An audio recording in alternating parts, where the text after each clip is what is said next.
சரித்திரம். மேய்ச்சலுக்காக புலம்பெயரும் ஆடு மாடுகள், ஆடு மாடுகளுக்காக வாழ்க்கையை கழிக்கும் மக்கள்,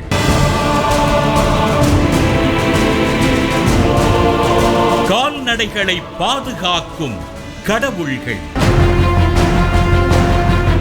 2000 ஆண்டுகளாக தொடரும் மேய்ச்சல் வரலாறு.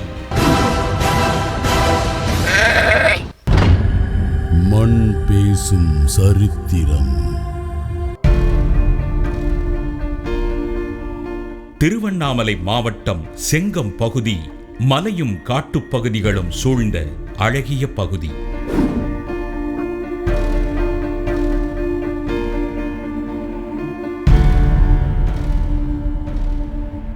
பத்துப்பாட்டு நூல்களுள் ஒன்றான மலைபடு கடாம் இந்த பகுதியை மையமாக வைத்து எழுதப்பட்டிருக்கிறது. இங்கே நன்னன் என்கிற அரசன் ஆட்சி புரிந்ததாகவும் அறிய கிடைக்கிறது. நன்னன் ஆட்சி புரிந்த பகுதிதான் தற்போது செங்கம் என்று அழைக்கப்படுகிறது என்று ஆய்வாளர்கள் கூறுகிறார்கள். செங்கத்தில் உள்ள சோழர் கால சிவாலயத்தில் மலைபடு கடாம் என்கிற வார்த்தை கல்வெட்டில் குறிப்பிடப்பட்டிருப்பதும் குறிப்பிடத்தக்கது. இந்த நிலையில்தான் செங்கம் பகுதியை சுற்றி நடந்து வரும் ஆடு மாடுகளின் மேய்ச்சல் பற்றிய தகவல்கள் மலைபடு கடாமில் குறிப்பிடப்பட்டிருக்கின்றன என்கிற தகவல் நமக்கு வியப்பை அளித்தது.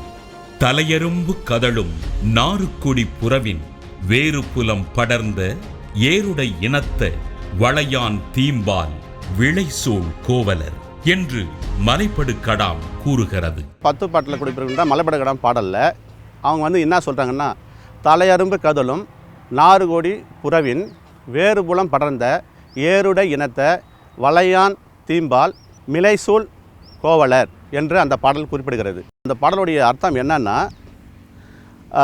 ஆடு மாடு மேய்ப்பவர்கள் அந்த செங்கம் பகுதியில் காட்டுக்குள்ளே இருப்பாங்க. ஒரு இன்னொரு கூத்தர்கிட்ட சொல்லி அனுப்புகிறாரு, ஆடு மாடு மேய்ப்பவர்கள் இருப்பாங்க, நீ அதை தாண்டி தான் போகணும் அப்படின்னு சொல்லிட்டு மலைபடு கடாம் சொல்லுகின்ற பாடல் இது.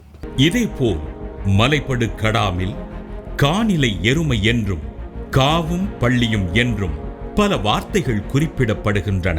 காட்டில் கால்நடைகள் தங்குமிடம்தான் தொழு என்று குறிப்பிடப்பட்டதாகவும், கா என்பது கால்நடைகள் மேயும் இடத்தையும், பள்ளி என்பது கால்நடைகள் தங்கும் இடத்தையும் உணர்த்துகின்றன என்றும் ஆய்வாளர்கள் கூறுகிறார்கள். காவும் பள்ளியும் இங்கே பார்த்தீங்கன்னா மலையில் காணப்படும் அப்படின்னு சொல்லிட்டு ஒரு கூத்தன்கிட்ட சொல்கிறாரு. கா அப்படின்னு பார்த்தீங்கன்னா ஆடு மாடு மேய்கின்ற இடம், பள்ளி என்றால் ஆடு மாடுகள் பார்த்திங்கன்னா தங்குகின்ற இடம். அப்போது காவும் பள்ளியும் இருக்கும் அப்படின்றத அங்கே புலவர் அந்த இடத்துல குறிப்பிடுறாரு. அப்போ பார்த்திங்கன்னா இதை இன்னொரு இடத்துல பார்த்திங்கன்னா காணிலை எருமை அப்படின்னு சொல்லிட்டு குறிப்பிடுறாரு. காணிலை எருமை, கா என்பது கால்நடைகள் ஆணிரைகள் மேய்கின்ற இடம். நிலை, நிலை என்றால் காட்டில் உள்ள தொழுவன் அர்த்தம். அப்போ காணிலை காட்டில் உள்ள தொழுவில் உள்ள எருமைகள் இருந்த இடம், அதுதான் காணிலை எருமை என்று குறிப்பிடுகின்றார். இப்படி பார்க்கின்ற பொழுது சங்க இலக்கியத்திலேயே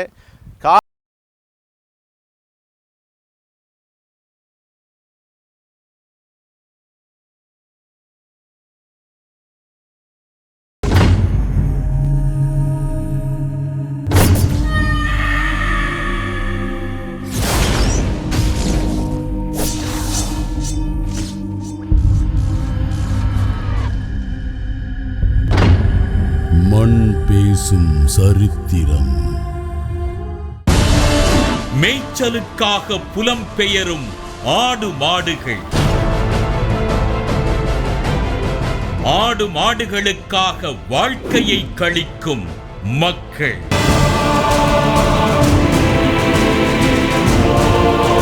கால்நடைகளை பாதுகாக்கும் கடவுள்கள்,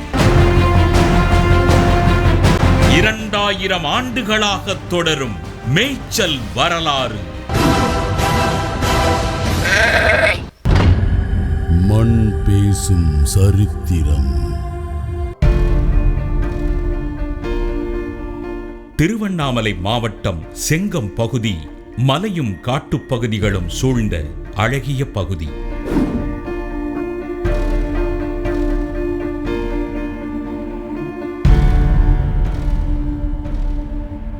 10 பாட்டு நூல்களுள் ஒன்றான மலைபடு கடாம் இந்த பகுதியை மையமாக வைத்து எழுதப்பட்டிருக்கிறது.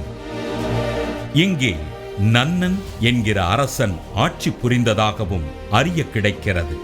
நன்னன் ஆட்சி புரிந்த பகுதிதான் தற்போது செங்கம் என்று அழைக்கப்படுகிறது என்று ஆய்வாளர்கள் கூறுகிறார்கள். செங்கத்தில் உள்ள சோழர் கால சிவாலயத்தில் மலைபடு கடாம் என்கிற வார்த்தை கல்வெட்டில் குறிப்பிடப்பட்டிருப்பதும் குறிப்பிடத்தக்கது. இந்த நிலையில்தான் செங்கம் பகுதியை சுற்றி நடந்து வரும் ஆடு மாடுகளின் மேய்ச்சல் பற்றிய தகவல்கள் மலைபடு கடாமில் குறிப்பிடப்பட்டிருக்கின்றன என்கிற தகவல் நமக்கு வியப்பை அளித்தது. தலையரும்பு கதழும் நாறுக்குடி புறவின் வேறு புலம் படர்ந்த ஏருடை இனத்த வளையான் தீம்பால் விளைசூழ் கோவலர் என்று மலைபடு கடாம் கூறுகிறது. 10 பாட்டில் குறிப்பிடுகின்ற மலைபடு கடாம் பாடல்ல அவங்க என்ன சொல்றாங்கன்னா, தலையரும்பு கதலும் நாறுகோடி புறவின் வேறுபுலம் படர்ந்த ஏருடை இனத்த வளையான் தீம்பால் மிளைசூழ் கோவலர் என்று அந்த பாடல் குறிப்பிடுகிறது. அந்த பாடலுடைய அர்த்தம் என்னன்னா, ஆடு மாடு மேய்ப்பவர்கள் அந்த செங்கம் பகுதியில் காட்டுக்குள்ளே இருப்பாங்க. ஒரு இன்னொரு கூத்தர்கிட்ட சொல்லி அனுப்புகிறாரு, ஆடு மாடு மேய்ப்பவர்கள் இருப்பாங்க, நீ அதை தாண்டி தான் போகணும் அப்படின்னு சொல்லிட்டு மலைபடு கடாம் சொல்லுகின்ற பாடல் இது. இதேபோல் மலைபடு கடாமில் காணிலை எருமை என்றும் காவும் பள்ளியும் என்றும் பல வார்த்தைகள் குறிப்பிடப்படுகின்றன. காட்டில் கால்நடைகள் தங்குமிடம்தான் தொழு என்று குறிப்பிடப்பட்டதாகவும், கா என்பது கால்நடைகள் மேயும் இடத்தையும், பள்ளி என்பது கால்நடைகள் தங்கும் இடத்தையும் உணர்த்துகின்றன என்றும் ஆய்வாளர்கள் கூறுகிறார்கள். காவும் பள்ளியும் இங்கே பார்த்தீங்கன்னா மலையில் காணப்படும் அப்படின்னு சொல்லிட்டு ஒரு கூத்தன்கிட்ட சொல்கிறாரு. கா அப்படின்னு பார்த்தீங்கன்னா ஆடு மாடு மேய்கின்ற இடம், பள்ளி என்றால் ஆடு மாடுகள் பார்த்திங்கன்னா தங்குகின்ற இடம். அப்போது காவும் பள்ளியும் இருக்கும் அப்படின்றத அங்கே புலவர் அந்த இடத்துல குறிப்பிடுறாரு. அப்போ பார்த்திங்கன்னா இதை இன்னொரு இடத்துல பார்த்திங்கன்னா காணிலை எருமை அப்படின்னு சொல்லிட்டு குறிப்பிடுறாரு. காணிலை எருமை, கா என்பது கால்நடைகள் ஆணிரைகள் மேய்கின்ற இடம். நிலை, நிலை என்றால் காட்டில் உள்ள தொழுவன் அர்த்தம். அப்போ காணிலை காட்டில் உள்ள தொழுவில் உள்ள எருமைகள் இருந்த இடம், அதுதான் காணிலை எருமை என்று குறிப்பிடுகின்றார். இப்படி பார்க்கின்ற பொழுது சங்க இலக்கியத்திலேயே கால்நடைகள் இந்த இடத்துல அதிகமாக புஞ்சை நிலங்கள் நஞ்சை நிலங்களாக மாறின என்று கூறுகிறார்கள். கால்நடைகளை மேய்ப்பதற்கான மேய்ச்சல் நிலங்கள் குறைந்து போனதாகவும், இதனால் காடு மலை சூழ்ந்த பகுதிகளை நோக்கி கால்நடைகளை மேய்க்க பலர் இடம்பெயர்ந்ததாகவும் கூறப்படுகிறது. வறட்சியான பகுதிகளிலிருந்து கால்நடைகளை ஓட்டிக்கொண்டு பல பகுதிகளுக்கு சென்றிருக்கிறார்கள். அவற்றில் முக்கியமான பகுதிதான் இந்த செங்கம் பகுதி. பல தலைமுறைகளாக ஆடு மாடுகளை ஓட்டிக்கொண்டு இந்த பகுதிக்கு வந்து செல்கிறார்கள். ஜவ்வாது மலையை சுற்றி இருக்கின்ற இந்த காடுகள் முல்லைக்காடுகளாக இருந்தன. இந்த பகுதி மேய்ச்சலுக்கு ஒரு மிகவும் பயன்படான ஒரு நிலமாக இந்த நிலம் இருந்திருக்கின்றது. அதை பற்றி ஆய்வு பண்ணுகின்ற பொழுது தான் மிகவும் ஒரு அதிசயமான செய்திகளை நான் பெற முடிந்தது. எப்படி 2000 ஆண்டுகளாக இந்த மேய்ச்சல் இங்கே நடந்து கொண்டிருக்கிறது என்பதற்கு பார்க்கின்ற பொழுது, காவிரியில் கரிகால சோழன் கல்லணையை கட்டிய பிறகு அங்கே தண்ணீர் நிரம்பி மேய்ச்சலுக்கு கால்நடைகளுக்கு மேய்க்க முடியாத ஒரு நிலைமை, போதிய இடம் இல்லாத ஒரு சூழ்நிலை ஏற்பட்டுகிறது. ஏனென்றால் அந்த பகுதியில் காடுகள் இல்லை, எல்லாமே பார்த்திங்கன்னா மருத நிலமாகத்தான் இருக்கிறது. அங்கே ஆடு மாடுகளை அங்கே மேய்க்க முடியாத ஒரு சூழ்நிலையில் அங்கே நடந்தே இங்கே இருக்கின்ற செங்கம் பகுதியில் நடந்தே ஒரு 700-800 கிலோமீட்டராக இங்கே இருந்து மேய்ச்சல் பகுதியாக இதை பயன்படுத்தியிருக்கிறார்கள். இவர்களது கால்நடைகள் போடும் கழிவுகள் நிலத்திற்கு நல்ல உரமாகவும் சுற்றுச்சூழலுக்கு ஆரோக்கியத்தை கொடுப்பதாகவும் அமைவதால் நில உரிமையாளர்களே இவர்களை வருவிப்பதும் உண்டு. அப்படி வரும் மேய்ச்சல்காரர்களுக்கு இதுபோன்ற தற்காலிக வீடுகளை உருவாக்கி தரும் வழக்கமும் சன்மானம் அளிக்கும் வழக்கமும் இருக்கிறது.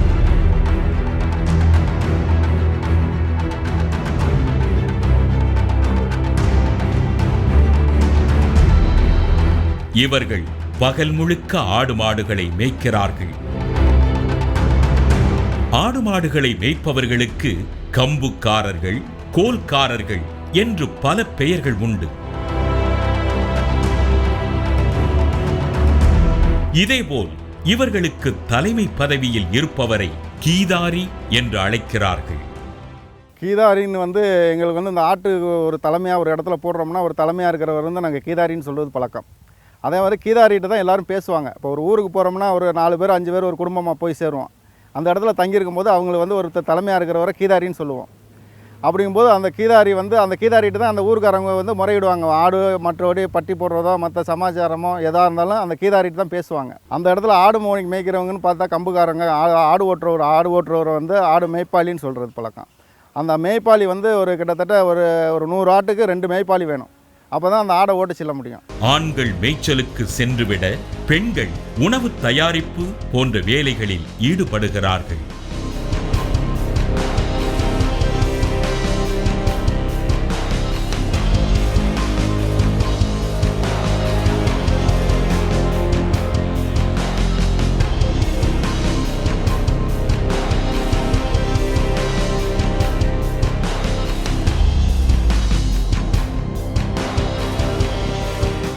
ஆடுகளை மேய்த்துவிட்டு மாலையில் திரும்புகிறார்கள். அப்போது அங்கே அடைத்து வைக்கப்பட்டிருந்த குட்டிகள் திறந்து விடப்பட அவை பாய்ந்து வந்து தாயிடம் பால் குடிக்கும் காட்சி சிலிர்க்க வைக்கிறது.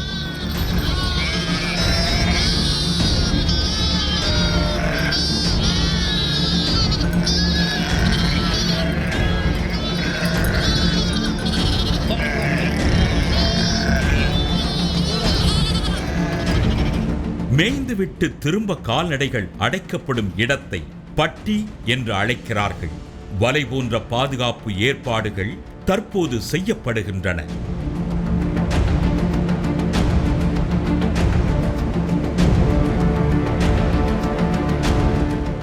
இதற்கு முன்பு பாரா கட்டுதல் என்கிற முறையில் காவல் இருந்திருக்கிறார்கள்.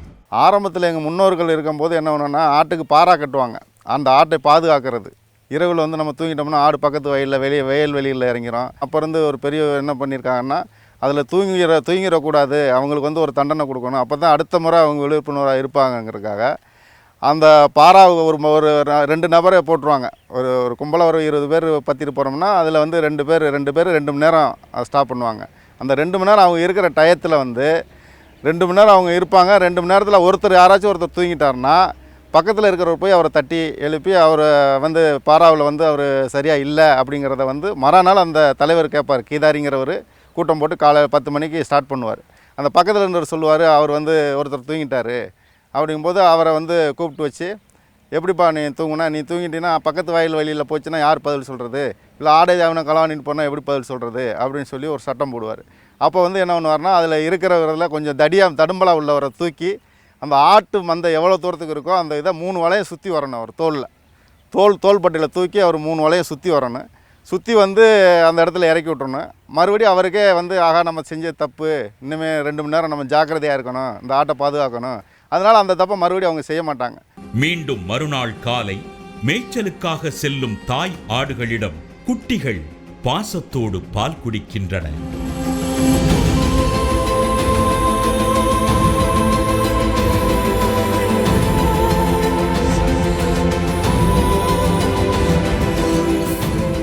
பால் குடித்ததும் குட்டிகள் பிரிக்கப்பட்டு அடைக்கப்படுகின்றன.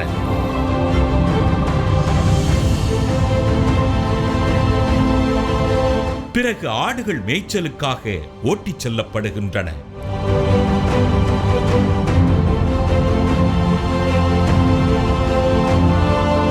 இப்படித்தான் இவர்களின் அன்றாட வாழ்க்கை இருக்கிறது. இந்த நிலையில்தான் இங்கிருக்கும் கால்நடைகளுக்கான கடவுள் பற்றிய தகவல்களும் வியக்க வைக்கின்றன. அவற்றை இடைவேளைக்கு பிறகு பேசுவோம். மண் பேசும் சரித்திரம்.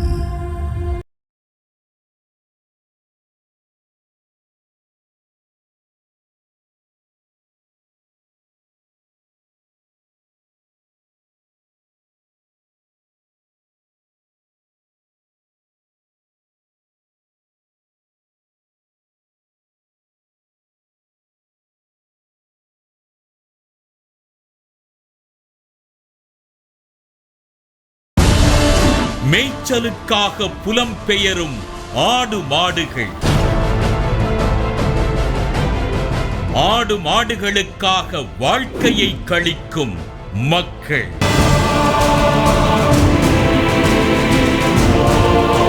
கால்நடைகளை பாதுகாக்கும் கடவுள்கள். 2000 ஆண்டுகளாக தொடரும் மேய்ச்சல் வரலாறு. மண் பேசும் சரித்திரம். ஆடு மாடுகளை மேய்க்கும் தொழில் செய்பவர்களின் அர்ப்பணிப்பு 2000 ஆண்டுகளை கடந்தும் சிலிர்க்க வைக்கிறது. தனது திருமணத்திற்கு கூட செல்ல முடியாமல் கம்புகளை அனுப்பி வைக்கும் வழக்கம் இவர்களிடம் இருந்திருக்கிறது. முன்னோர்கள் எப்படின்னா கல்யாணம் பண்ணுறதுக்கு ஆட்டை விட்டுட்டு போக முடியாது.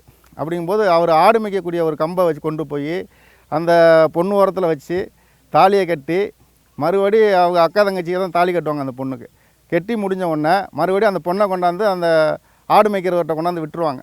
அப்போ தான் அவருக்கு பொண்டாட்டிங்கிறதே தெரியும். அப்படிங்கிற ஒரு கலாச்சாரத்தில் எங்கள் வரலாறு முன்னோர்கள் எங்களுக்கு சொன்னது இருக்குது. இவர்கள் பல தலைமுறைகளாக இங்கே வரும் வழக்கத்தை கொண்டிருப்பதால் தங்களுக்கென ஒரு கடவுளையே காட்டுப்பகுதியில் உருவாக்கி இருக்கிறார்கள்.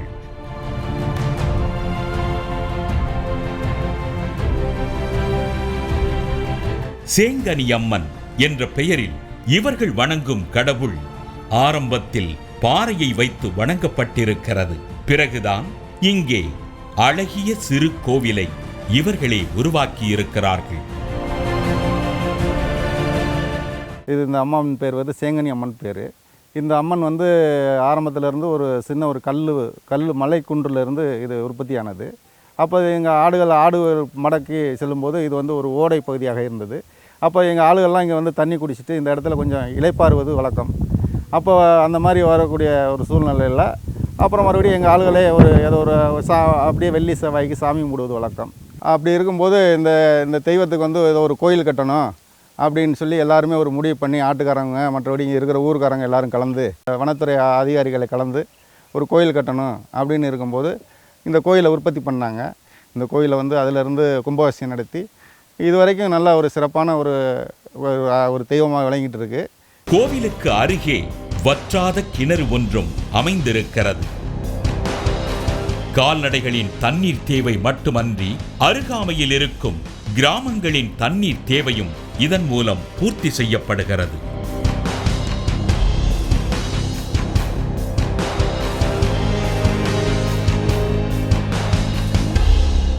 எங்குமே இந்த காட்டில் தண்ணி இல்லாட்டாலும் இந்த கோயில்கிட்ட ஒரு கிணறு இருக்குது. அந்த கிணத்துல தண்ணி எப்போதுமே வத்துவது கிடையாது. ரெண்டாவது ஆழமும் மேலோட்டத்திலே நீர் ஓட்டம் இருக்குது. ஒரு மேலேருந்து சுமார் ஒரு 4 அடி மட்டத்தில் தண்ணீர் இருக்குது. ரெண்டாவது இந்த தண்ணி தான் எல்லாருமே இங்கே இருக்கிற காட்டுக்கு வர்றவங்க பூரா ஒரு குடி தண்ணியாக பயன்படுத்தி ஒரு உயிர் நாடியாக எல்லாருமே ஆடு மாடுகளுக்கும் அந்த தண்ணியில் இறைச்சி அது மறுபடியும் அதுகளும் அந்த ஆடு மாடுகளும் குடிக்கக்கூடிய ஒரு தன்மை இந்த நீரோட்டத்தில் இருக்குது.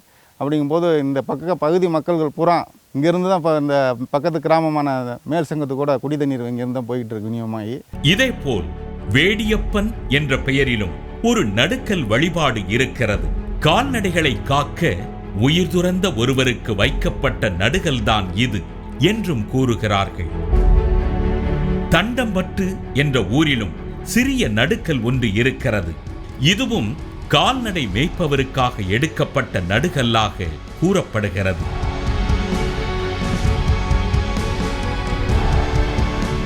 கால்நடை மேய்ப்பவர்கள் பார்த்திங்கன்னா அவங்க தொறுப்பூசல் நடக்குதுங்க. தொறுப்பூசல் அதாவது கால்நடைகளை கல்லர்கள் திருடி எடுத்து போயிடுவாங்க.